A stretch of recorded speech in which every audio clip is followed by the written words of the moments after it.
Reporter के entry से होती है। वह एक गांव के बारे में बता रहा है जिसे लोग काला गांव कहते हैं। यहाँ के लोग बताते हैं कि रात के समय गांव में लोग गायब हो जाते हैं।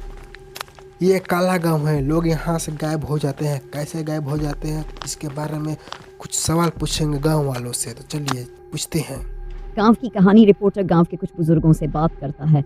एक बूढ़ी महिला उसे बताती है, काली परछाई दिखती है, वो इंसान नहीं हैवान है।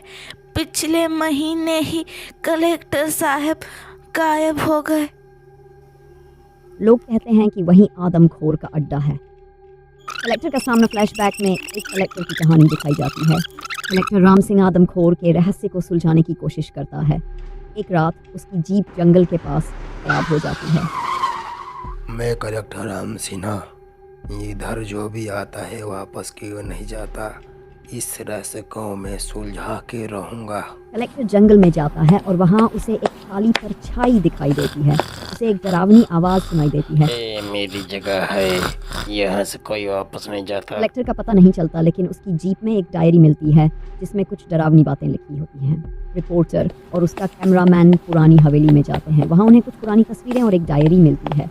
डायरी बताती है कि आदमखोर कोई साधारण इंसान नहीं है, वह किसी खतरनाक प्रयोग का नतीजा है जिससे वह इंसान से राक्षस बन गया। तभी उन्हें हवेली में अजीब आवाज़ें सुनाई देती हैं। अचानक एक काली परछाई उनके सामने आ जाती है। ये हमारी आखिरी रिकॉर्डिंग है। दोनों घबराते हैं, लेकिन रिपोर्टर अपनी हिम्मत नहीं खोता। अगर ये हमारी आखिरी रात है तो अभी दुनिया वालों को जानना होगा यहाँ पे क्या हो रहा है। परछाई एक राक्षस में बदल जाती है। उसका चेहरा आधा इंसान और आधा जानवर जैसा है। वह बोलता है, तुम लोगों को यहाँ नहीं आना चाहिए था, अब तुम लोग खत्म हो जाओगे। कैमरामैन डर के मारे अपनी जगह जम जाता है, लेकिन रिपोर्टर फुर्ती दिखाता है और हवेली में छुपे रास्तों को तलाशने लगता है। छिपा हुआ कमरा रिपोर्टर को हवेली के एक पुराने दरवाजे के पीछे एक गुप्त कमरा मिलता है। कमरे में कुछ वैज्ञानिक उपकरण और पुराने कागजात पड़े हैं।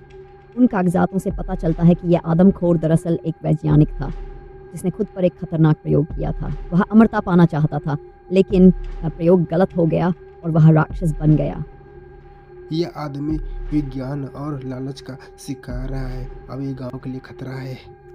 भी राक्षस कमरे में आ जाता है। संघर्ष और बचाव। रिपोर्टर और कैमरामैन राक्षस से बचने की कोशिश करते हैं।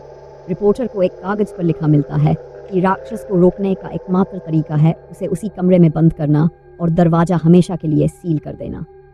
कैमरामैन और रिपोर्टर मिलकर योजना बनाते हैं। जब राक्षस उन पर हमला करता है तो वे उसे चकमा देकर कमरे में बंद कर देते हैं। इंसान के लालच की वजह से तेरे साथ ये सब हुआ है, अब तू यहीं पे सड़ता रहेगा। दरवाजा बंद करने के बाद वे जल्दी से बाहर भागते हैं। रिपोर्टर और कैमरामैन गांव से बाहर निकल जाते हैं। वे इस घटना को रिकॉर्ड कर लेते हैं। यह कहानी सिर्फ एक आदमखोर की नहीं है, यह उस इंसानी लालच की भी है जो अपनी हदें भूल जाता है। लेकिन सवाल यह है कि क्या यह राक्षस हमेशा के लिए बंद रहेगा या एक दिन यह फिर लौट आएगा।